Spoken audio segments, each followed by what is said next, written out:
All right, teams are in. Let's have a little look. Bailey Smith. Sam Walsh is back. That's pretty sweet.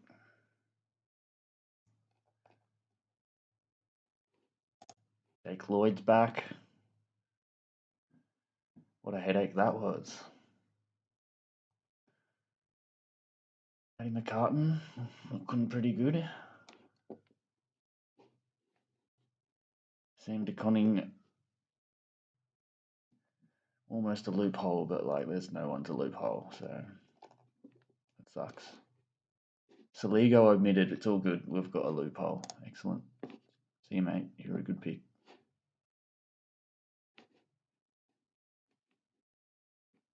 Nothing of note there, really.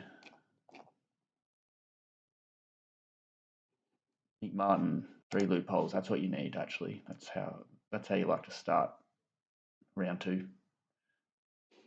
At least I don't have Kane Baldwin though, as well.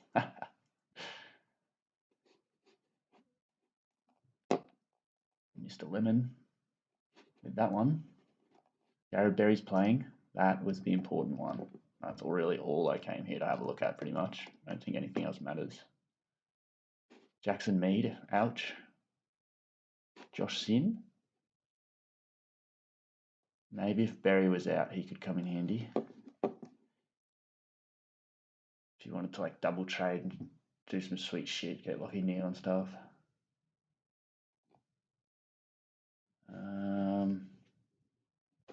Is Hoff still playing? We'll see.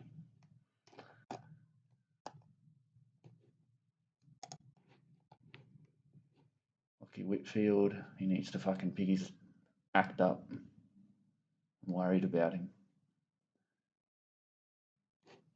Yes, that's what we like to see, brother. No surprises there. Sean Darcy is back. That's pretty cool. Alright, let's have a look then. Okay, so my round 1 was disappointing, to be honest. What do we want to have a look at? We want to have a look at this. 2213, top 31%. That's not how you like to start. Let's just be honest about it. That's shit. But in saying that, I've seen some pretty sort of shitty teams that are leading at the moment, and I know that I'm going to be ahead of those guys, so I'm not too worried. So this is the team. I had Jack Lloyd here, but obviously didn't play, so I went straight to Aaron Hall when I saw he was in the lineup. Just his back end of last year was fucking ridiculous. And I only watched the first half because I couldn't even watch the second half because I was so cut about the pick. But I think he really slowed down in the second half, and if I'm being honest, if he tweaked his hamstring, if I'm just being dead honest, I'd be pretty stoked about it. Anyway, Tom Stewart, definitely not unhappy with this pick. As long as he stays fit, we've got a fucking winner on our hands there, you'd presume. Jack Crisp, I watched just only parts of the game, so when I hear about him going at half forward, I didn't see any of that. So I've got no idea about any of that. But the little snippets that I did see, it seemed to me like maybe it was the point of the match when he was playing halfback, but it seemed to me like he was rebounding and doing some pretty sweet shit. So I thought he actually looked not that shit. I felt like the criticism was a little bit over the top. But to be honest, I saw fuck all the games, so like I'm only basing it on the little bits I saw, and I actually did see like that one highlight of him putting through that fucking sizzler into the forward 50. Like it was a pretty long kick, maybe like a 45 meter kick, and it was just an absolute beauty that set up a goal for that guy. That was like, I think it was that guy, like that kid. I could be wrong about who scored the goal, but Anyway, that kid that posted that video after the game, and he's like, "That's how we do it" and shit like that. And Kane Corns like grilled him on the fucking um on his like TV show. His segment's called like the Volcano. Anyway, um, I'm actually more concerned about Lockie Whitfield. But again, I didn't watch too much of this game, and I mean, I didn't see him touch the fucking ball the whole time I was watching. But again, I was like only watching bits and pieces, so I probably can't say too much. But 73 is a worry, anyways. But I don't know. I just thought the back end of last year, which is I guess how I based a lot of my decisions. Um, he just seemed a bit over it and past his prime, just straight up. George Hewitt, this one gets you excited.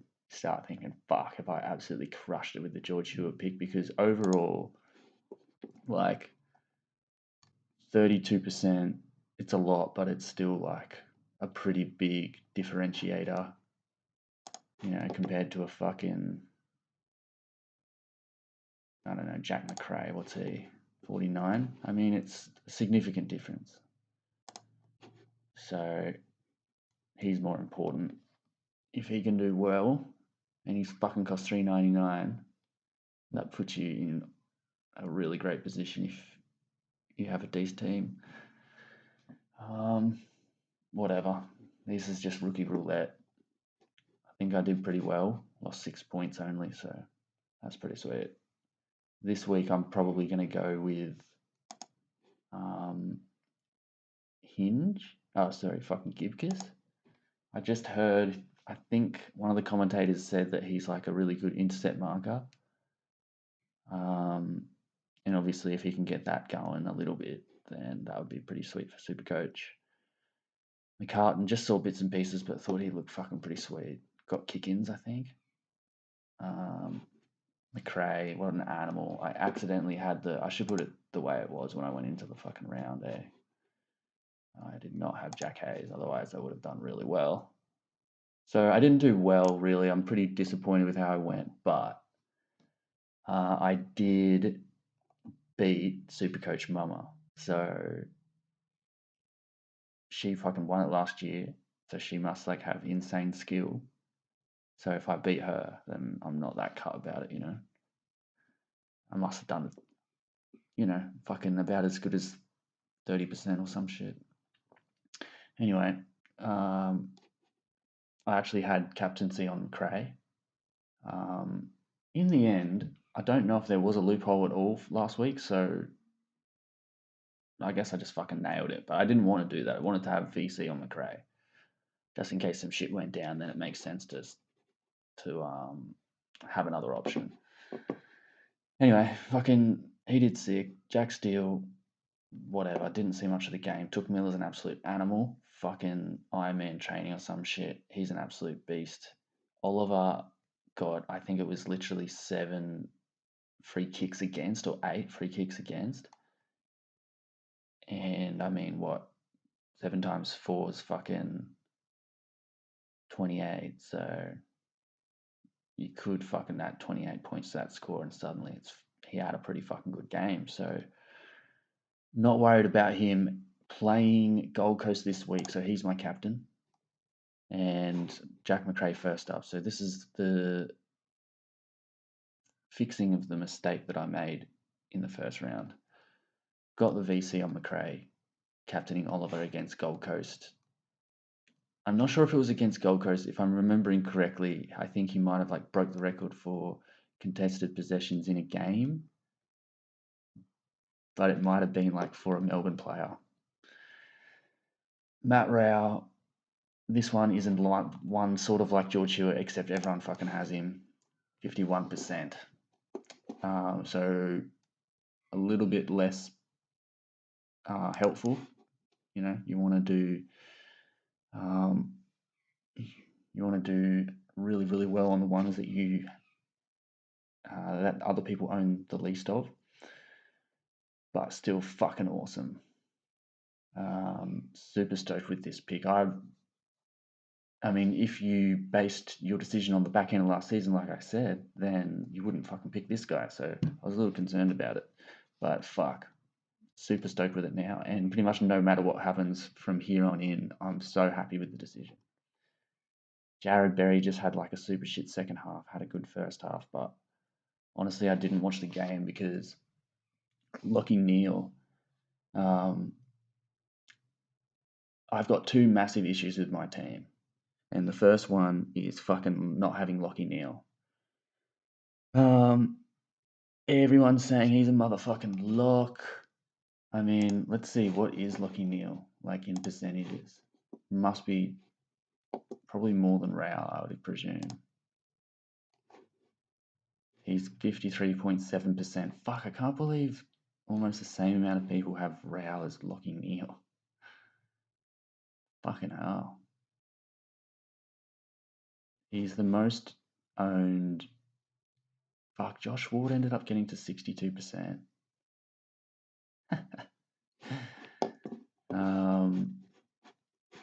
But yeah, Lockie Neal could be a serious problem. Well, with like, it's not that much of a surprise. But honestly, I still think he's just not a 120 mid anymore. So I honestly think that there's a good chance, even after what I saw with a 112 from Oliver and a 140 from Neil, it's a long ass season, man. And I heard Lockie Neal say things in an interview with fucking Jared. I don't know his last name, but I'm pretty sure his first name's Jared. And he said to him that his focus is just all about his fitness and hoping that his body can hold up, and it did through the preseason, so he was pretty stoked with that. So now he's going to like play fucking full on AFL football. And if he was happy with getting through preseason, like his body held up and shit, and it sounds to me like that's just a concern for him.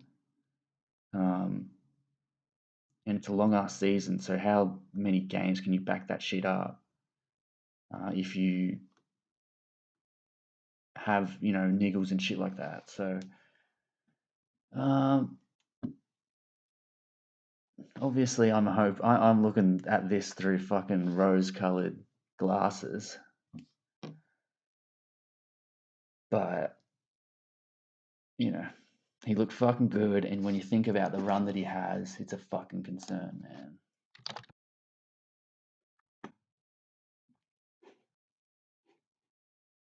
Like Essendon, I'm pretty sure he went 150 against them last year. North Melbourne, easy money. Geelong, I think, is a good one if you want him to drop a stinker. Collingwood, you just think he's going to go big at home, and then fucking Gold Coast. Gold Coast could be more trouble than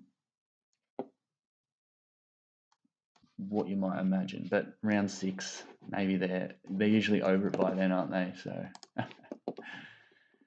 oh dear. Okay, fucking Matt Rao out. Obviously, that's not happening. Get back to the previous screen. See that gets me there. See you later, bud. All right. So yeah, basically Neil and Butters are the two that are the big issue for me. Anyway, Berry. I already talked about that guy. Nick Dacos just seems to be an absolute animal. What more is there to say? He's just a absolute no-brainer, and that's why he's the most owned midfielder in the game. So Ward disappointing with 36. Only saw snippets, but none of them included this guy because he didn't do much. This week I'll be going with Stevens, most likely. Well, I've got Saligo as a fucking loophole now, so should leave it like this.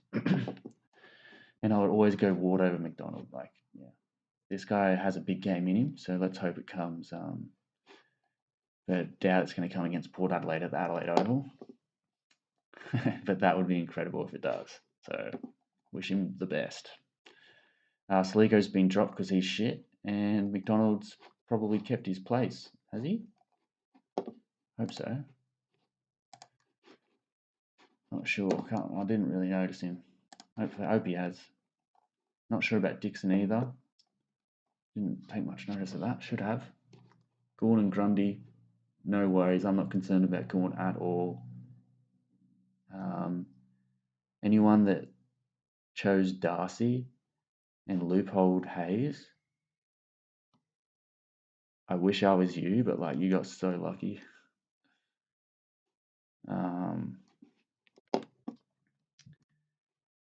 But yeah, I think this week I'll put money on Gawn to absolutely smash Hayes' score. But we'll see. It doesn't matter anymore because now you've got Darcy, who's probably going to do better than Grundy, and that's why I fucking started him in the first place. But happy with having to swap in with Grundy, because Grundy was playing and Darcy wasn't. Like, fucking great score, and hoping he can sustain it. Dunkley, got to have him. Most owned forward in the game, I presume. Absolute beast. And he's named in that spot that like Cripps and Fife always get named in, like not the ruck rover, but like centre of midfield. And that's always a position you want to be named in if you're in my Supercoach team. Cornelio, 80, whatever. I'm good with that, dude. 80 is good enough for me. Like, I don't expect anything crazy out of Cornelio. I just think he's a good value pick for 261,000. So I don't mind 80. 76, apparently didn't even play the whole fourth quarter. I'm happy with it. Hopefully he doesn't do that again because that's fucking pretty weird. But yeah, got a lot of possessions, and sometimes that's all that's required from a 224,300 player. Sherry, I believe, was number one ruck, which you have to have him if that's what he's doing. Richelli kicked 5 goals, and I watched the highlights of this game. Almost all of those goals were fucking sweet. I had no idea that this guy was like a genuine rising star, and like I don't know how old he is, but I'm pretty sure he might have just been drafted, so he could be like 18 or something. That's fucking nuts, dude. Some of the shit that he did on the weekend was absolutely insane. Those kicks, fucking arrow straight, bro. So sweet. What a beast. I'm pretty sure he hit a few long range ones. And then Durden, I said he could fucking put up a big score or had the potential to, big game, and he looked right in at AFL level. Like, he fitted right in, I should say. And then Nick Martin goes 114 and has a 5-goal, possibly best on ground performance, though I didn't watch the game. And Jack Hayes goes 127. So who would have fucking thunk it? But Durden turned out to cost me 40. Like, if I had him as my emergency, I would have taken it. I would have loopholed it. But yeah, it would have been a terrible decision because these guys both crushed it. So I really wish that I had one of these guys on the field. Then my score would have been respectable. So, yeah, I guess that's fucking pretty much it. This week, I'm definitely not making any trades. I think you should just like ride the waves, man, because next week I reckon that the same storylines aren't going to be there. And that's the fucking cool thing about Supercoach, I guess. Like, some of them are still going to be there. It's going to be like, duh, I knew it. But like, who knows? Lucky Whipper's going to go 125. It's going to be like, thank fuck I have him. When right now I'm like super concerned about him. And then Crisp. Crisp is my tip for that scenario. But I'm probably going to be right about Lockie Whitfield going big and Crisp still being shit because fuck it, that's what everyone seems to be thinking. But I reckon it's going to be the opposite, bro. But we'll fucking see. So, VC McRae, Captain Oliver, let's fucking go. Football is on tonight. That's fucking awesome. I just bought a fucking Neumann microphone. It was literally the microphone that the Beatles used to record Abbey Road in the 1960s. And I guess sometimes pieces of technology don't advance as fast as other ones or seem that insane, like the fucking mobile phone to like a little fucking Nokia to like an iPhone where like your fingers fucking interact with the screen and shit. It's like seamless. What the fuck? And then you've got like literally the best microphone you can get was the one that they made in like the fucking 60s. And it's like, what the fuck? How does that happen? Anyway, I fucking bought one. Literally Howard Stern from the Howard Stern show. I think the biggest radio show of all time. I would be pretty sure about that. Um, he uses this fucking microphone. So I was just like, you know what? I'm just going to pull the fucking trigger. And I just got it. So next time I put out any form of content, hopefully my voice is sounding extra fucking crisp because it fucking better be. Anyway, thanks for watching. Super pumped for the fucking football tonight. Carlton versus the Bulldogs. Probably going to be a Bulldogs demolition. That would be my.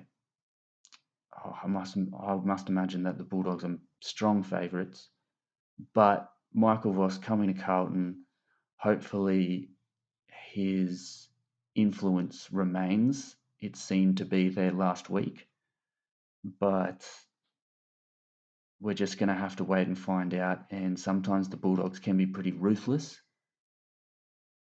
So that's my prediction for this game is a fucking Bulldogs demolition. And unfortunately, Michael Voss is going to have to answer some questions for the first time as coach, as opposed to last week when everyone's like, he's the Messiah, he's come to save us.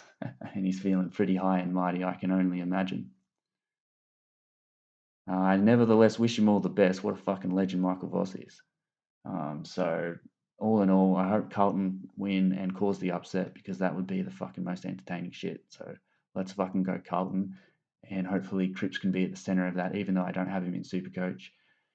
Because what a fucking story if that motherfucker comes back from like 2 super shit seasons and looks like his old self again. But unfortunately, Sam Walsh is fucking back, so watch out, Tripper. There's a new number one guy on the block, and story of the night is Sam Walsh heads the Carlton Blues under the reins of Michael Voss to victory in a famous come from behind win that will stand the test of time. Let's fucking go, boys.